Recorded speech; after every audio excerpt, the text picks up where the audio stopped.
warahmatullahi wabarakatuh. Hola student, apa kabar semuanya? Semoga dalam keadaan sehat walafiat ya. Baik, hari ini saya akan berbagi informasi dengan teman-teman sekalian, dengan kalian semua tentang perbedaan antara makalah, artikel ilmiah, laporan penelitian, esai, opini, dan artikel jurnalistik. Oke, ini saya bagikan atau informasi ini saya bagikan karena banyak pertanyaan dari teman-teman mahasiswa tentang apa sih perbedaan antara karya ilmiah yang satu dengan karya ilmiah yang lain. Kemudian antara esai dengan opini ya. Saya tidak mengatakan atau menggolongkan bahwa esai dan opini adalah karya ilmiah. Nanti akan saya jelaskan secara spesifik, tetapi di perguruan tinggi seringkali ada perlombaan-perlombaan ya, atau kompetisi penulisan esai yang digelar oleh fakultas-fakultas atau himpunan mahasiswa jurusan ya. Nah, saat saya menjadi juri, beberapa kali menjadi juri dalam penulisan esai, ternyata banyak mahasiswa yang mengikuti perlombaan atau kompetisi tersebut yang belum memiliki pengetahuan spesifik tentang apa sih sebenarnya esai. Nah, itu terlihat dari bentuk atau format karya yang dikirimkannya ke panitia. Baik, hari ini saya akan jelaskan dulu mengenai perbedaan makalah, artikel, dan laporan penelitian. Jadi, kalau dalam penulisan karya ilmiah, sebenarnya substansi dari sebuah karya ilmiah itu bisa berupa hasil penelitian ya teman-teman sekalian. Jadi bisa berasal dari hasil penelitian praktis dan bisa juga dari hasil penelitian teoretis. Nah, apa perbedaan dari keduanya? Sebelum itu, saya akan tunjukkan dulu contoh artikel ilmiah yang dimuat di jurnal ya.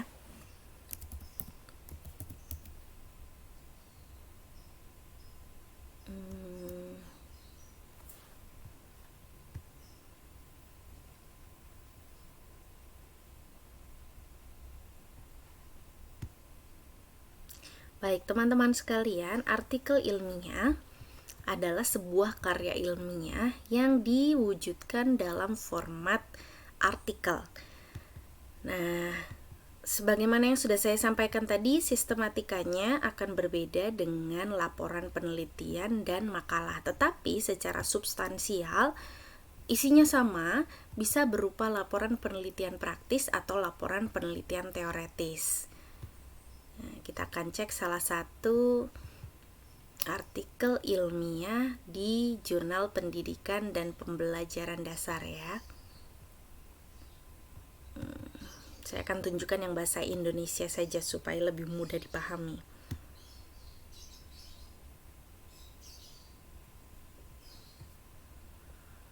Nah, biasanya artikel yang dimuat di jurnal ya, di bagian ini bukan artikel secara utuh, tapi hanya sebagian informasi dalam artikel untuk dibaca sekilas oleh pembaca, agar pembaca bisa tahu apakah ini memang sebuah informasi yang relevan untuk dipelajari dan dikaitkan dengan kepentingan atau tujuan pembaca. Jadi misalnya si pembaca mau menulis karya ilmiah dengan topik yang serupa, maka apakah akan ada muncul pertanyaan apakah artikel ini relevan ya dengan topik yang sedang saya bahas. Di situ bisa diidentifikasi atau diketahui dari bagian abstrak. Nah, biasanya dalam jurnal-jurnal abstrak itu berbahasa Inggris, tapi ada juga yang berbahasa Indonesia. Saya akan buka full text PDF-nya. Jadi di sini akan terlihat artikel utuhnya. Nah, teman-teman sekalian, kalau mau melihat artikel utuhnya bisa di sini. Tetapi kalau melihat di sini kita tidak akan tahu secara agak kesulitan ya untuk membaca karena tulisannya kecil. Saya unduh saja dulu PDF artikelnya. Nah, teman-teman sekalian, jadi wujud artikel itu secara umum ya sistematikanya selalu ada judul, kemudian identitas penulis dan lembaga afiliasinya atau lembaga tempat penulis bernaung, misalnya sekolah atau tempat bekerja, dan universitas tempat dia kuliah begitu. Kemudian ada abstrak, informasi tentang jurnalnya biasanya ada di header ya, apa nama jurnalnya, kemudian ISSN-nya. Nah, kemudian selain itu setelah abstrak ada bagian pendahuluan, kemudian metode penelitian. Teman-teman sekalian, ini kalau misal muncul kata metode penelitian berarti ini adalah karya ilmiah atau jurnal hasil penelitian praktis ya. Oke, kemudian ada hasil dan pembahasan. Jadi hasil pembahasan ini adalah hasil penelitiannya yang kemudian dibahas secara teoretis. Iya, dan yang terakhir, nah ini hasil-hasil penelitiannya ya teman-teman sekalian. Yang terakhir adalah simpulan. Oke, kemudian ada referensi atau daftar pustaka ya. Jadi format jurnal itu seperti ini. Nah, untuk melihat perbedaan substansinya, apakah ini hasil penelitian praktis atau penelitian teoretis, bisa juga dilihat dari judul teman-teman sekalian. Hubungan motivasi belajar dengan prestasi belajar matematika siswa kelas 5 SD Negeri Daerah Binaan 1 Sumbang Banyumas. Dalam judul ini terlihat bahwa si penulis melakukan sesuatu atau penelitian di lokasi tertentu, yakni di SD Negeri Daerah Binaan 1 Sumbang Banyumas. Jadi melalui judul ini sudah terlihat bahwa ini adalah hasil penelitian lapangan atau hasil penelitian praktis. Saya lebih suka menyebutnya penelitian praktis ya. Karena kalau penelitian lapangan, walaupun memang istilah yang dominan adalah penelitian lapangan, tapi kalau menggunakan istilah penelitian lapangan, bayangan saya nanti di lapangan sepak bola atau lapangan voli begitu. Tapi teman-teman kalau mau menggunakan istilah itu silakan. Nah, jadi dari sini terlihat bahwa ini adalah hasil penelitian lapangan. Secara otomatis isinya merupakan laporan dari hasil penelitian yang telah dilakukan. Berarti ini laporan penelitian dong? Iya, ya. Ini salah satu bentuk laporan penelitian yang dikemas dalam format artikel ilmiah.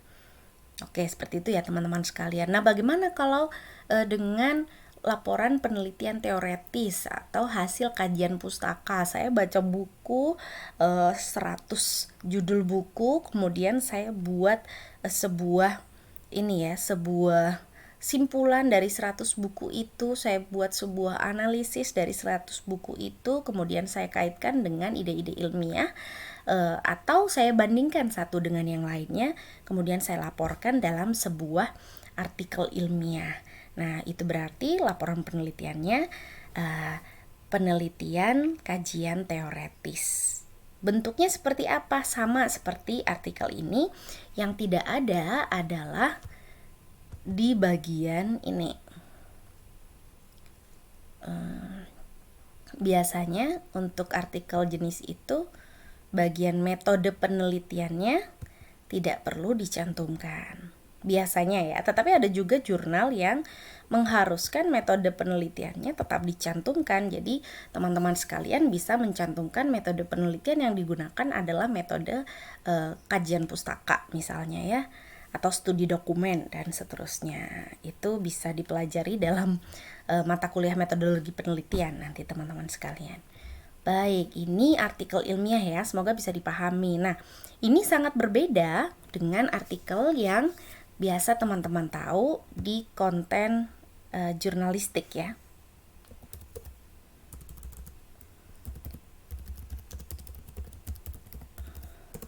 Oke. Jadi artikel jurnalistik itu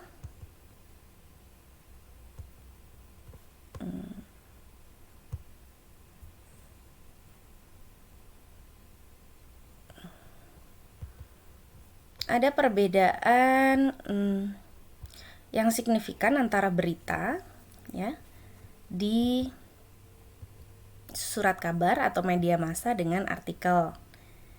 Nah, ini teman-teman sekalian, kalau artikel jurnalistik contohnya dia ada fakta ya, ada fakta dan juga ada data yang ditampilkan sebagai sebuah pemberitaan, tetapi juga disertai dengan opini dari penulisnya ya. Artikel jurnalistik ini opini dari wartawannya.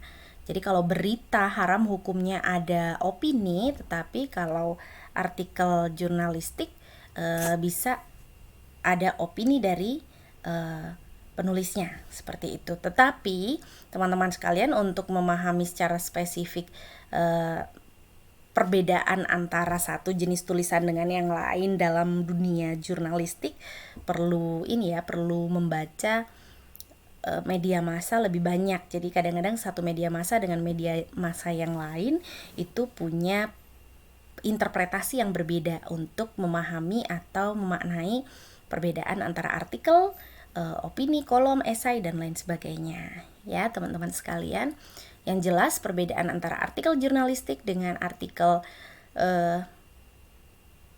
jurnal ilmiah itu tadi adalah satu, substansi informasinya, pemaparannya. Kalau jurnal ilmiah jelas secara ilmiah dengan format yang sangat ketat, tetapi kalau artikel jurnalistik dia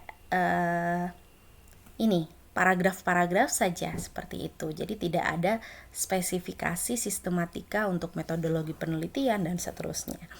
Baik, semoga bisa dipahami untuk yang pertama, artikel ilmiah dan artikel jurnalistik ya. Nah, berikutnya makalah. Apa sih perbedaan makalah? Saya akan coba langsung browsing secara umum saja. Contoh makalah ya.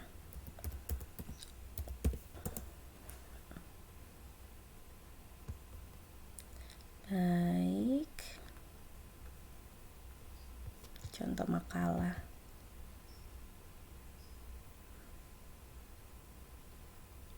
Nah, teman-teman sekalian, makalah ini sebenarnya, ini contoh makalah ya. Makalah ini sebenarnya apa sih? Sama dengan artikel ilmiah, makalah itu sebenarnya adalah satu bentuk laporan penelitian, entah itu penelitian teoretis atau penelitian lapangan ya. Tetapi formatnya berbeda. Jadi makalah ini secara umum biasanya untuk kepentingan penyelesaian tugas perkuliahan. Kalau jurnal ilmiah jelas dipublikasikan secara luas ya, melalui jurnal. Seperti kalian mengirim naskah ke majalah, dimuat kemudian dipublikasikan secara luas. Jurnal seperti itu sifatnya. Apalagi yang sudah OJS, Open Journal System ya, sudah bisa dibaca oleh seluruh umat yang menggunakan internet begitu. Nah, kalau makalah, pada umumnya makalah diberikan untuk atau ditugaskan untuk kepentingan mata kuliah tertentu.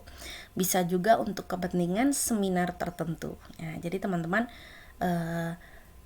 mengirimkannya untuk kepentingan itu. Bedanya dengan artikel ilmiah adalah pada format. Makalah biasanya ada sampulnya. Itu yang pertama.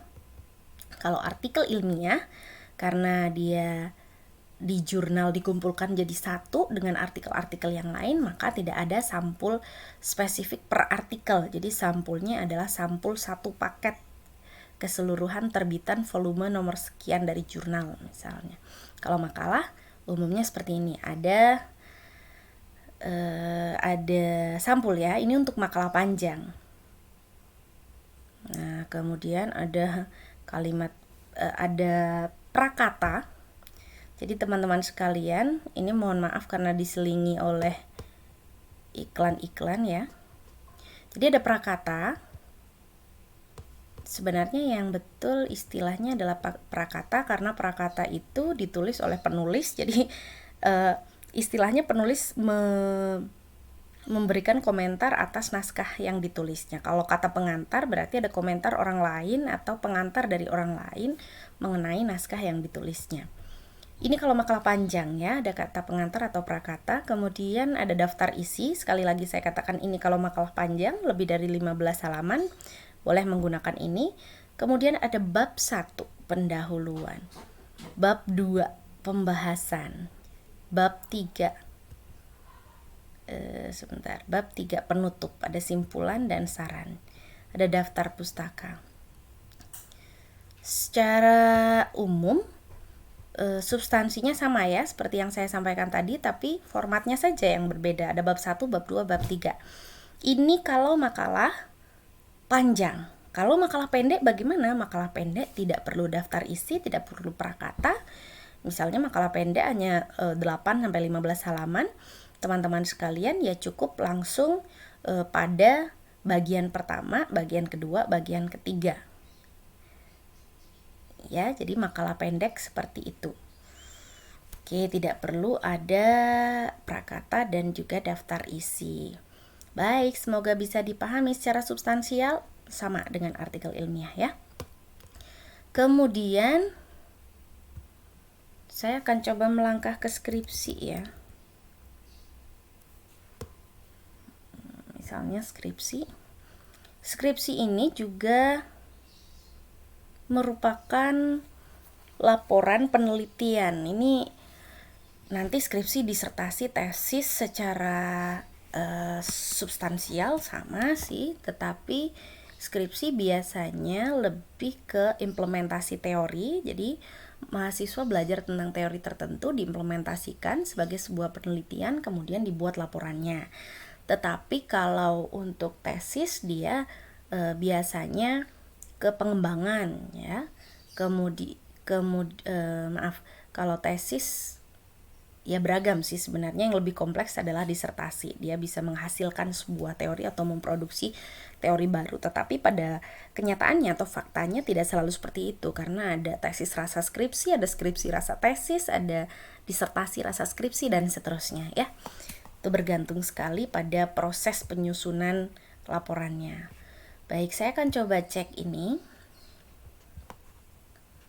Teman-teman sekalian, ada file PDF-nya tidak ya?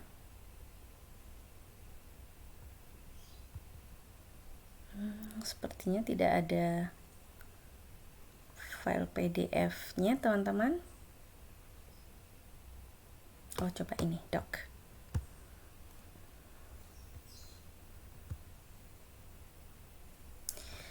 Berbeda dengan artikel ilmiah, dalam skripsi ini sepertinya hanya ada abstraknya saja ya.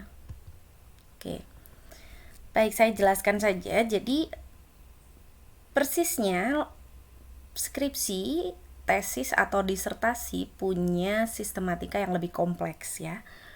Jadi kalau di makalah itu ada daftar isi, ada sampul, ada prakata, deskripsi juga ada, bahkan dilengkapi dengan misalnya pedoman transliterasi, kemudian dilengkapi dengan daftar tabel, daftar gambar, dan seterusnya, karena informasi yang disajikan dalam skripsi, tesis, atau disertasi itu lebih detail mengenai hasil penelitian. Jadi teman-teman sekalian, saya akan coba cari lagi ya sambil berbicara.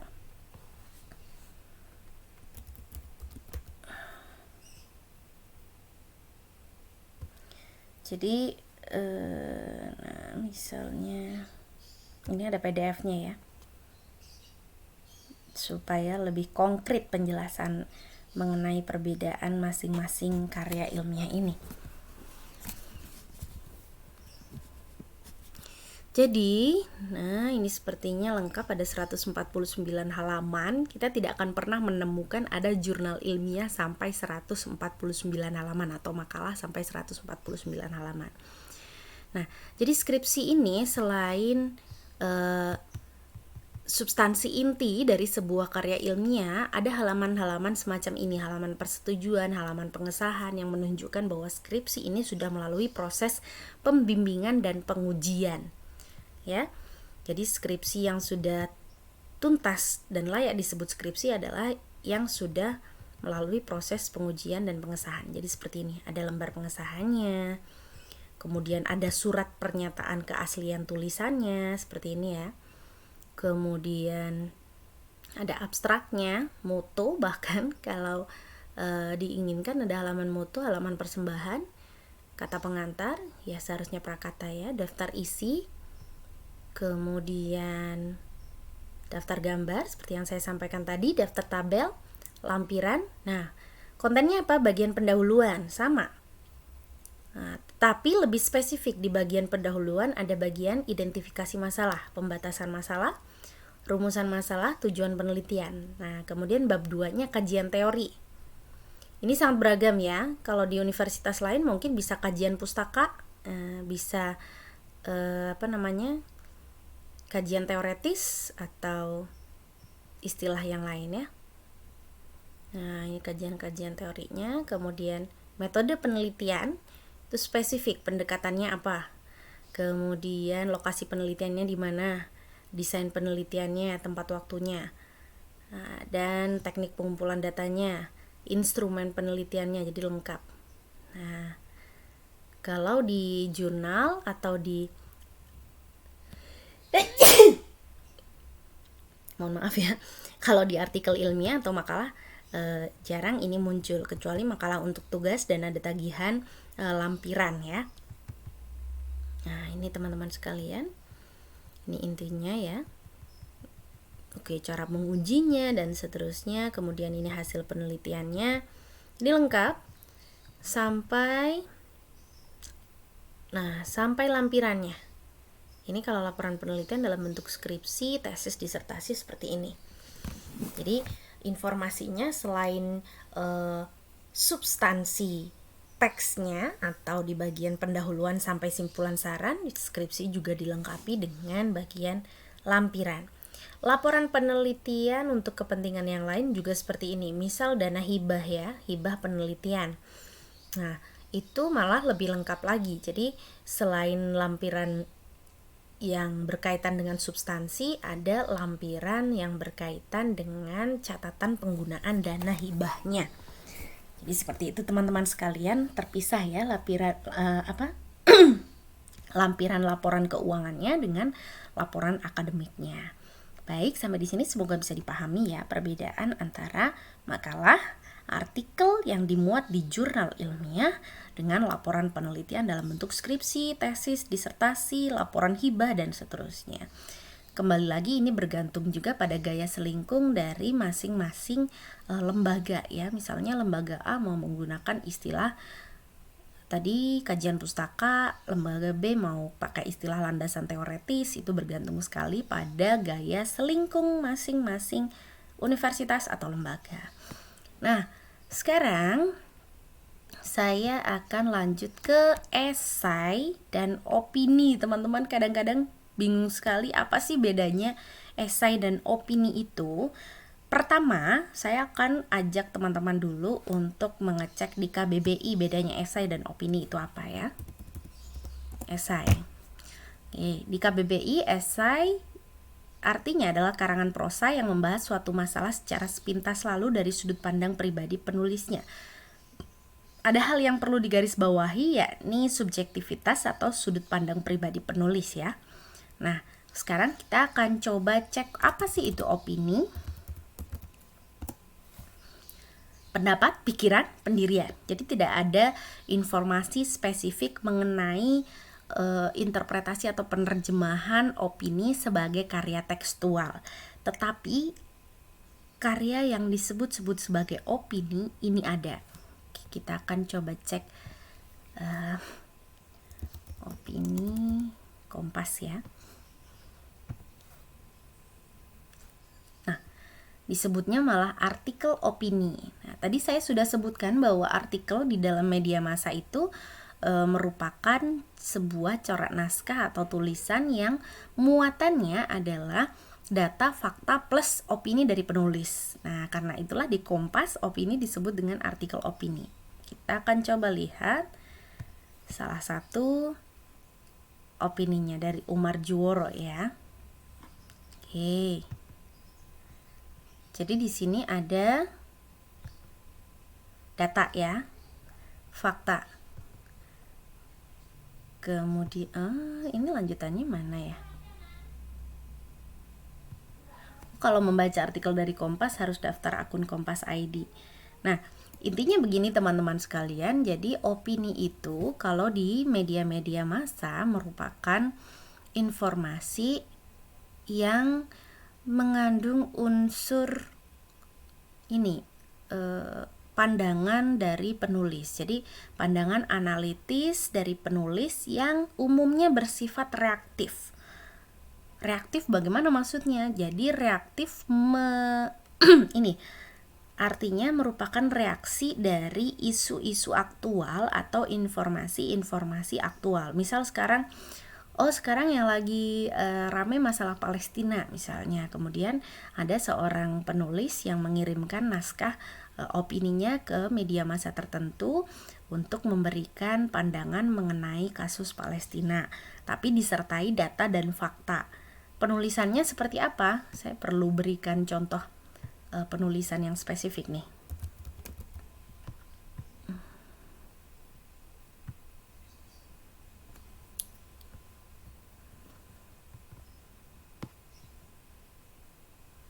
Nah, misalnya seperti ini ya, Hari Buku Nasional 17 Mei gitu kan.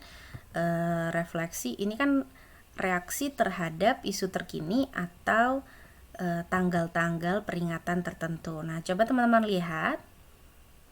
Ini ya. Teman-teman lihat. Dalam naskah ini tidak ada sistematika khusus ya, teman-teman. Jadi paragraf-paragraf saja yang dikemukakan. Tuh, inilah wajah perbukuan kita. Sudah dihantam internet di era pandemi pula. Oke, tuh. Dia lebih ringan ya daripada yang Kompas. Nah, oke, teman-teman bisa melihat secara spesifik ini perbedaan antara opini dengan jenis-jenis karya yang lain yang tadi sudah saya sebutkan ya di media massa. Lalu esai itu apa sih sebenarnya? Ada yang menyamakan antara esai dengan opini. Ada yang memberikan sedikit poin perbedaan antara esai dan opini. Jadi kalau opini itu reaktif terhadap isu-isu terkini, kalau esai itu lebih analitis dan reflektif. Jadi tidak harus isu-isu terkini. Tetapi secara penulisan sebenarnya sama. Ya. Oke, saya akan coba tunjukkan esai dari teman-teman dari Malang Women's Writer Society ya.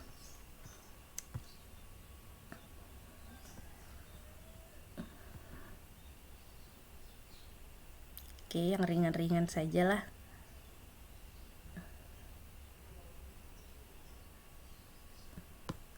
Nah, misalnya ini ya. Kebaya dalam masyarakat Jawa tradisional dan urban. Jadi penulisannya sama dengan opini. Coba kita baca sekilas. Kebaya sebagai pakaian adat Jawa telah diidentifikasi oleh Raffles sebagai pakaian perempuan bangsawan. Jadi penulisannya, walaupun dia mengutip informasi dari sumber referensi, penulisannya tidak menggunakan daftar pustaka teman-teman sekalian. Jadi tetap ada data dan faktanya ya, tetapi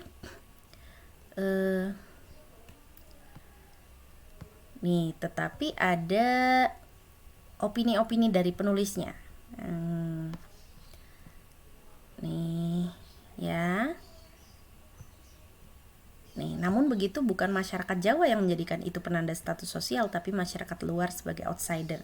Jadi ada analisis yang sangat spesifik, sangat mendetail dan juga reflektif berkaitan dengan sebuah topik. Jadi opini maupun esai sifatnya ringkas teman-teman sekalian. Jadi biasanya hanya mengulas informasi dari satu sudut pandang saja. Jadi tidak mengupas tuntas seperti pada artikel ilmiah atau hasil penelitian. Jadi bisa di satu sisi dan bisa dibaca sekali duduk. Artinya panjang dari opini dan esai ini tidak sepanjang artikel ilmiah, bisa mungkin 500 kata, 600 kata seperti itu teman-teman sekalian. atau bergantung sekali pada media yang memuat ya, yang memuat informasi mengenai opini dan esai. Jadi masing-masing media punya gaya selingkung berkaitan dengan panjang kata atau jumlah kata dari opini dan esai yang dikirimkan oleh para penulisnya. Nah, jadi seperti itu ya teman-teman sekalian, sharing saya hari ini semoga bermanfaat untuk semuanya. Dan hal yang paling penting selain mengetahui perbedaan antara satu jenis karya dengan jenis yang lain adalah membaca. Semakin banyak membaca, kita akan semakin terbuka wawasannya ya. Jadi teman-teman sekalian, seorang akademisi, kalau mau jadi seorang akademisi, seorang mahasiswa, atau seorang profesional ya di bidang apapun, silakan perbanyak membaca. Itu saja dari saya untuk hari ini. Terima kasih. Semoga bermanfaat. Assalamualaikum warahmatullahi wabarakatuh.